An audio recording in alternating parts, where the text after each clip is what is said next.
Engineering service, agricultural service, forest service, public prosecutor है और जज है और इसके अलावा बहुत से ये अलग अलग जो है क्लास 2 क्लास 3 अलग अलग पोस्ट यहाँ इसके थ्रू एग्जाम यहाँ पर होती। ये एग्जाम के बारे में फिर है paper 1, paper 2, pre exam, main exam, ये डिटेल है एग्जाम के बारे में जो। Next please. देन जैसा अभी बात हुई थी कि क्लास 1, क्लास 2, क्लास 3 जैसे यूपीएससी थ्रू होता है आईएएस, आईपीएस, आईआरएस, ये अलग अलग जो post main post class 1 class 2 through MPSC district officer है, पब्लिक सब इंस्पेक्टर है, tehsildar etcetera. From MPSC class 3 PSI, STI, assistant, staff selection commission, ये अलग अलग टाइप का जो है सब एग्जाम है। इसका जो मटेरियल जो रहेगा वो इधर ही रहेगा, जो बच्चों को बाद में लेना है वो यहाँ या पेन ड्राइव में आपके लेके जा सकते हैं। Next please. हाँ, अभी जो मैंने बात किया, अभी जो बात हुआ वो टिपिकली सिलेबस और पोस्ट के रिलेटेड था। हम थोड़ा बेसिक रूट से अभी स्टार्ट करेंगे। हमारे बच्चों को अगर हम पूछे बेटा कॉम्पिटिटिव एग्जाम कुछ स्पर्धा परीक्षा तेरे को मालूम है क्या है, तो हाँ मालूम है मेरे को 10वीं तक 2 होते, एक 4थी का स्कॉलरशिप, एक 7वीं का स्कॉलरशिप। यस। और वो स्कॉलरशिप कितने बच्चों ने 4थी और 4th स्टैंडर्ड और 7th स्टैंडर्ड का स्कॉलरशिप दिया है? हाथ ऊपर करो प्लीज। स्कॉलरशिप की एग्जाम दी थी हमने, क्या बात है, वेरी गुड। लेकिन उसका रिजल्ट भी आया, सब कुछ हुआ, लेकिन उसके बाद में क्या? उसका रिजल्ट आया, ठीक है, उसका आउटकम क्या? उसके बाद में क्या? नथिंग। ये याद रखो 10th या 12th स्टैंडर्ड तक 36 टाइप के कॉम्पिटिटिव एग्जाम है। 12th स्टैंडर्ड तक ही, 12th स्टैंडर्ड के बाद में तो वो अलग है। हमको हमारे बच्चों को अभी जो वो पढ़ रहे हैं उनको अभी से हमको सोचना है from standard 3rd। For example Maharashtra university 5th to 9th, अपना बच्चा 5th में है, 6th में है, 7th में, 9th तक है, तो मराठी, मैथ्स, इंग्लिश इनका कॉम्पिटिटिव एग्जाम वहां पर होता है, उनका सर्टिफिकेट मिलता है। मैं ऐसे एक बच्चे को बोल रहा था बेटा अरे ये इतने एग्जाम है, हर साल एक एक एग्जाम देने का, तो मेरे को बोल दे बोले उससे क्या होगा? बोले तो वेरी गुड, इसकी वजह से चाहिए देना है। बोले उससे क्या होगा? वो सर्टिफिकेट बोले इतने वो गट्ठा कर करेगा, बोले घर में मैंने क्या करने का उसका। लेकिन हम लोग जब नॉर्मल हमारे झगड़े तो इसमें से चल रहे, बच्चा इंग्लिश मीडियम में डालो के मराठी मीडियम में डालो। हमारा बच्चा जा रहा मराठी में जा रहा, सेमी में जा रहा है, इंग्लिश मीडियम में जा रहा, वो स्कूल से आ रहा, क्लास को जा रहा, क्लास से आ रहा, कुछ खेल रहा, कुछ ये कर रहा, अलग कुछ कोर्सेज अलग कर रहा, बस। लेकिन जब हम कोई कॉम्पिटिटिव एग्जाम को उसके बारे में सोचेंगे तो वो खुद का कम से कम साइंस, मैथ्स, लैंग्वेज स्टडी कि उसके बारे में तो नहीं, कम से कम सीरियसली वो सोचेगा, सीरियसली स्टडी करेगा। अभी देखिए 5th to 9th का ये है। उसके बाद में राष्ट्रभाषा है Hindi 5th to 9th, मुंजाबाले Pune, वहां पर उनका मेन ऑफिस है। Maharashtra university exam 5th to 10th, maths का एग्जाम हो लेते, भारतीय यूनिवर्सिटी में exam 5th to 10th, her standard के लिए मैथ्स और इंग्लिश का कॉम्पिटिटिव एग्जाम होता है। Next please. मैथ्स के लिए फिर से 5th, 8th and 10th standard, अध्यापक मंडल पुणे, आईपीएम खड़की, अशोक जैन बोल के एक आदमी है, वो ये कंडक्ट करते हैं। 7 to 9 के लिए एलिमेंट्री ड्राइंग का एग्जाम होता है, टाइपिंग का है 9 and 10, 9 to 10, 9 and 10 government exam departmental ये होता है। Next please. ये अलग अलग टाइप के देखो, साइंस एग्जाम है, जवाहर नवोदय का 4th and 7th स्कॉलरशिप, जिसका हमने बात किया 4th and 7th स्टैंडर्ड का जो स्कॉलरशिप हमको मालूम होता है, आईक्यू है, मैथ्स है, मराठी है, ये हर स्कूल के अंदर वो वहां पर उसके फॉर्म भरते हैं, हम लोग लेते हैं। लेकिन उसके साथ साथ एक ये स्टार्ट है, एमपीएससी का स्टार्ट यहाँ से है। हमारे बच्चे next please. MTS, NTS, then geography related, geography related जो है उसका भी दातार मैडम लोग के वो जो लेते हैं, दातार सर, वो ये एग्जाम पुणे में कंडक्ट करते हैं। ये सब इतने टाइप के 10वीं 12वीं तक के एग्जाम है। अभी एमपीएससी के लिए हमको प्रिपरेशन करना है तो बच्चे ने कम से कम, अगर हम सिलेबस के बारे में देखें तो 1st स्टैंडर्ड से 10th स्टैंडर्ड के ऑल सब्जेक्ट डिटेल में अगर अपना अच्छा कंटेंट नॉलेज है तो एमपीएससी को आपको प्रॉब्लम नहीं आती। आफ्टर ग्रेजुएशन हमारा एक बच्चा मेरे पास आया, वो बोले सर ग्रेजुएशन हो गया, अभी कोर्स करना है। बोले बेटा कौन सा कोर्स करना है? तो बोले एमपीएससी प्री और मेन दोनों एक साथ कोर्स अभी करना, और अभी शुरू करूंगा स्टडी। मैं रिक्वेस्ट करूंगा कि अगर आप 10th स्टैंडर्ड में है, 11th में है, 12th में है, पहली बात तो 1st to 10th स्टैंडर्ड का जो कंटेंट है वो परफेक्ट कीजिए, उसके बाद आगे की बात। अपना बच्चा 5th में है, 6th में है, तो उसको ऐसा क्लियर करो। हमारे बच्चों को अगर इंग्लिश सब्जेक्ट है चेंज द वाइज अगर उसको 6th स्टैंडर्ड में, 5th स्टैंडर्ड में सिखाए, और 7th स्टैंडर्ड में हमारा बच्चा अगर वर्ग में जाके बैठा और मैडम सिखाने के लिए आया, बोले बेटा 5th स्टैंडर्ड में चेंज द वाइज सीखे आप लोग, अभी ये साल सिखाने की जरूरत नहीं। तो बच्चे लोग बोलते नहीं नहीं ऐसा थोड़ी रहता, वो 5th स्टैंडर्ड का था, अभी 6th स्टैंडर्ड का, फिर से वापस हम वही सीखते। हमारे बच्चों ने 5th में आपने चेंज द वाइज सीखे, ग्रामर सीखे, साइंस सीखे, 6 में 7, 8, 9, 10, तो भी हमारे 10th के एग्जाम हमने कैसे राइट किया। हमारे हर कंटेंट नॉलेज के बारे में हर साल जो कुछ हम लोग स्टडी कर रहे हैं उस पे बी सीरियस के, हमको ये एमपीएससी के लिए यूजफुल है। और जो 10वीं 12वीं पास आउट हो गए, उन्होंने तो 12वीं के बाद ही अलग अलग बुक्स मार्केट में है। इम्तियाज सर से जब पहले बात हुआ था तो उन्होंने बोले कि इस प्रोग्राम के बाद जो डाटा आपसे फॉर्म भर के ले रहे हैं वो बच्चों को इकट्ठा किया जाएगा और उनको वो गाइडेंस किया जाएगा इंशाल्लाह, कि अलग अलग बुक्स है, किस तरीके से आप अलग अलग पोस्ट आपको बताए जाएंगे और आपको उस पर प्रिपरेशन करना है। Next please. Main difference between the competitive exam and other exam. हमारे बच्चों को आदत है जैसा स्कूल में एग्जाम हो गए और ओके चलो, तो वो ग्रुप स्टडी करते हैं, पढ़ाई करते हैं, स्कूल में जाते हैं, क्लासेस लगाते हैं, और ये जो है इसमें सब्जेक्टिविटी और ऑब्जेक्टिविटी आती है। कॉम्पिटिटिव एग्जाम के लिए पहली बात मैं कितना तैयार हूँ खुद ये सोचना चाहिए। अभी इधर देखो आप, अगर ये रूट से अगर कोई ट्रेन आई तो क्या होगा, और जिन्होंने ये काम किया है जो बना रहे हैं वो देख रहे हैं एक दूसरे को, और हर एक का अगर आप चेहरा देखेंगे तो इस तरीके से खड़ा है कि मैंने क्या करा, मैंने तो कुछ नहीं करा, मैं मेरा काम कर रहा था, क्या आउटकम ये क्या हुआ मेरे को नहीं मालूम।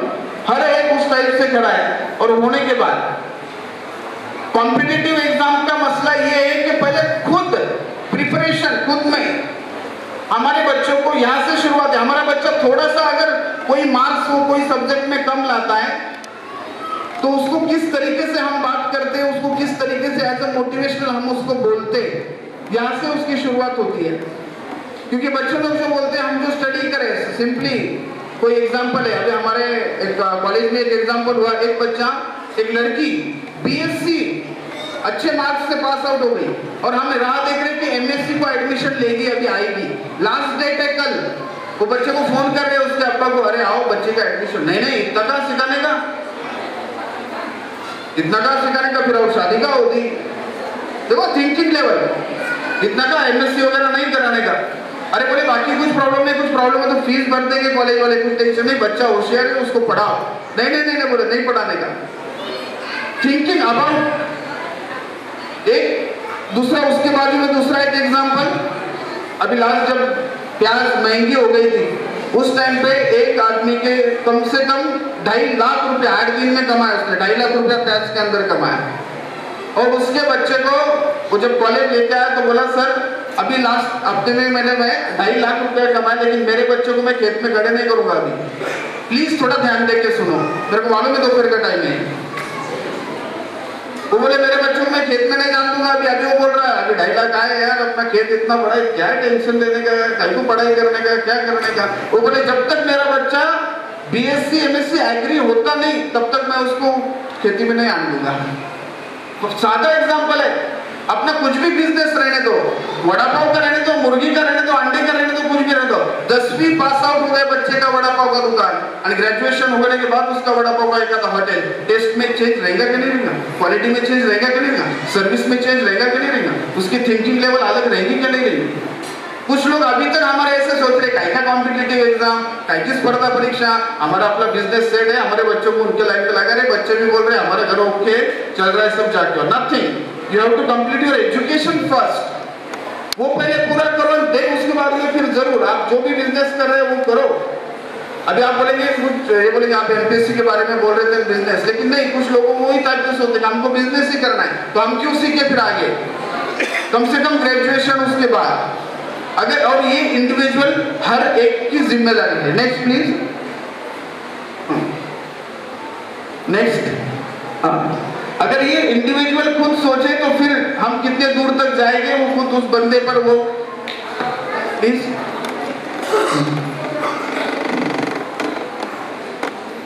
हमारे बच्चे, कुछ बच्चे ऐसे जो पढ़ाई के बारे में बोले, वो बोले एमपीएससी यूपीएससी का कॉम्पिटिटिव एग्जाम का स्टडी करना है, वो पहली बात तो ऐसा डरते हैं बच्चे जो टीचर से और वो सब्जेक्ट से, तो उनका चेहरा इस तरीके से सामने आता है, एग्जाम, पेपर, स्टडी, नथिंग, और ऐसा होने के बाद हमारे बच्चों का चेहरा ऐसा हो जाता है। नेक्स्ट, वो ये टाइप में देखता है बस, नथिंग। तो हमारी क्या जिम्मेदारी है उसके लिए? Next please, assertiveness. अभी हम लोग इस तरीके से बात करेंगे घर का माहौल अगर आपको करना है बच्चों के लिए, अगर वो स्टडी के बारे में हो, उसका इसके बारे में क्या हमें जरूरत है। फॉर एग्जाम्पल असर्टिवनेस, कुछ लोग बोलते हैं आई एम ओके, मेरा जो चल रहा ना ओके, सब ठीक चल रहा है, लेकिन 4 टाइप के अलग अलग पर्सनैलिटीज रहती है, 4 टाइप के लोग रहते हैं। I am okay, next, then कुछ लोग इस तरीके से समाज में रहते कि वो बस उनको सिर्फ इतना ही मालूम, आई am okay, I am okay. अरे तू ओके, दूसरे का देखना, अच्छा तू ओके तो दूसरे को बोल। Second one is that you are not okay, वो दूसरों को बोल दे यू आर नॉट ओके। ये घर का मसला तो दादा बोल रहे दादी को, दादी बोल रही दादा को। बच्चा स्कूल में से आया, उसको हमेशा डांटना, माँ बोलती है उसको you are not okay, I am okay. अब बच्चे को मालूम माँ की 12वीं हुई, अनोबी कैसे हुई, I am okay, you are not okay, why, किस लिए? Third type, you are okay. कुछ तो ऐसे रहते हैं, हाँ यू आर ओके। बच्चा आया अब्बा के पास, पप्पा पप्पा देखो ना कैसे, अब्बा देखो ना, अब्बू जान देखो ना कैसे, यू आर ओके। गिरा ही का मेरे को दर्द देखने दे रहा है, यू आर ओके। वक्त 3 टाइप इसमें हो गए। Next one is that I am not okay. कुछ लोग ये बोलते, कुछ नहीं बोलते, आई एम नॉट ओके, लेकिन हमको इसके अंदर नहीं रहना है, हमको क्या करना है? Next one please. तो अगर हम बोलते हैं मैं I am okay, you are not okay, ऐसा अगर बोल रहे तो ये एग्रेसिवनेस, दूसरे के ऊपर बर्डन लाते, मैं बराबर है तू गलत है, नथिंग। हमको किस टाइप का आंसर बताओ तो इसका कि हमको किस टाइप में रहना है कि you are okay, I am also okay, तू भी सही है मैं भी सही है। कुछ बातें, कुछ डिस्कशन, अगर हम लोग 2 पैसे कमा रहे, सब कुछ कमा रहे, मैं पिछले टाइम आया तो ये बात जब भी हुई थी कि बहुत कमाते बहुत, लेकिन हमारे बच्चों से बात भी नहीं करते।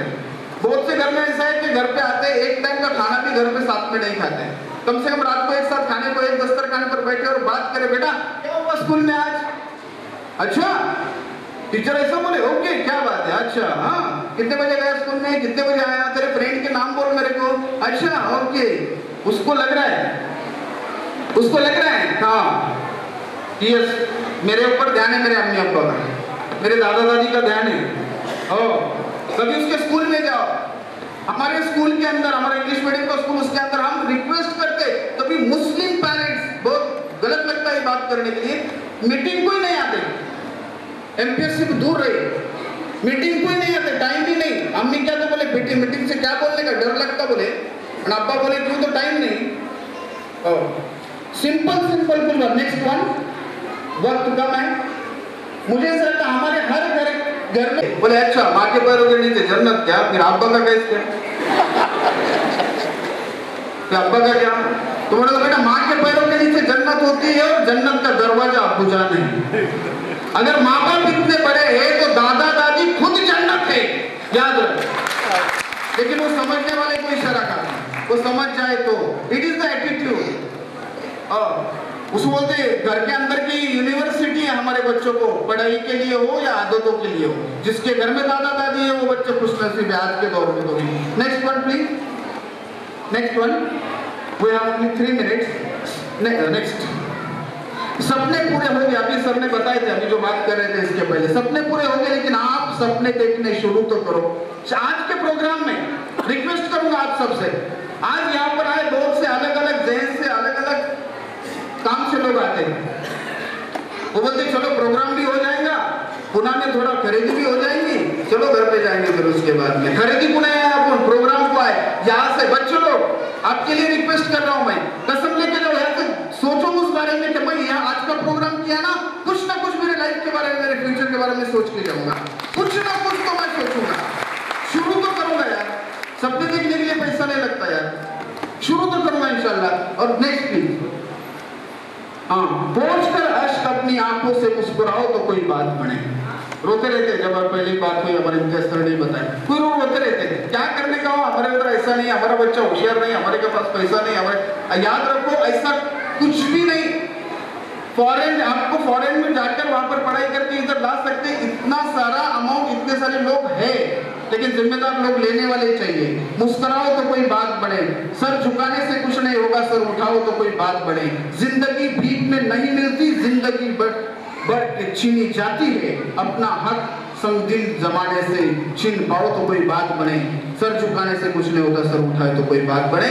फॉरेन, अभी इसके लिए बोलेंगे आप कुछ कि झगड़ना है हमको, कुछ नहीं। हाँ, इसमें जो लाइन आई है, संगदिल जमाने से छीन पाओ, छीन लो यानी कोई झगड़े करने बोल रहा नहीं मैं, पहले ही याद रखो अपने को झगड़ना है खुद से।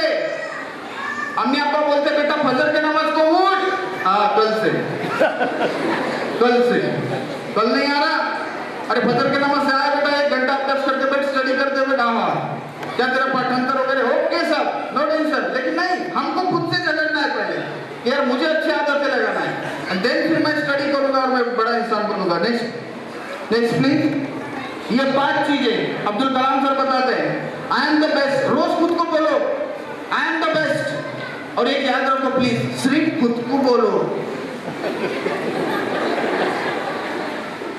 ये लोग सुनते हैं, लास्ट ईयर औरंगाबाद में लास्ट टाइम ये बोल रहा था, मैं हॉल के बाहर गए, एक दूसरे को बोलने लगे आई एम द बेस्ट, वहां झगड़े शुरू गेट पे। दुनिया मानेगी क्या? अभी हम लोग बाहर गए, एक दूसरे को आपा बोलेंगे आई एम द बेस्ट, जाकर को नथिंग, खुद को बोलो I am the best, I can do it, मैं करूंगा जरूर, इंशाल्लाह मैं जरूर करूंगा। God Allah is always with me, वो मेरे साथ है, डरने की क्या बात है, वो मेरे साथ है, वो हौसला मिल जाए तो बात होता है। आई एम ए विनर, विजेता हूं मैं जीतने वाला हूं। टुडे इज माय डे, और आज का दिन ये मेरा दिन है, और मैं जो कुछ आज करूंगा, स्टडी हो, घर का काम हो, जो भी कुछ हो, इबादत हो, यस वो मेरे साथ है और मैं जीतने वाला हूं। Next one please, last one, खुश नसीब हूं मैं मुसलमान हूं, किसी को सलाह, देखो ये आज का मौसम नहीं था, लेकिन एम के लिए सिर्फ यहाँ पर मैं ये बोल रहा था, किसी को सलाम करूं तो नेकी, किसी को मुस्कुरा के देखूं तो नेकी, किसी काम से पहले बिस्मिल्लाह पढ़ूं तो नेकी, गुस्सा पी जाऊं तो नेकी, सीधे हाथ से पानी पीऊं तो नेकी, किसी को सही रास्ता बताऊं तो नेकी, किसी का हक अदा करूं तो नेकी, कुरान सुनूं या सुनाऊं तो नेकी, माँ बाप को मुस्कुरा के देखूं तो हज का सवाब, ये बातें किसी को बताऊं तो नेकी, वो अमल करे तो भी नेकी। इतना सब हमारे अंदर है, दूसरे की किसकी जरूरत नहीं, ये सब हमारे अंदर है, हम बहुत खुशनसीब हैं। और इस तरीके से अगर हम एक साथ आकर अगर काम करें तो इंशाल्लाह सब कुछ हो सकता है।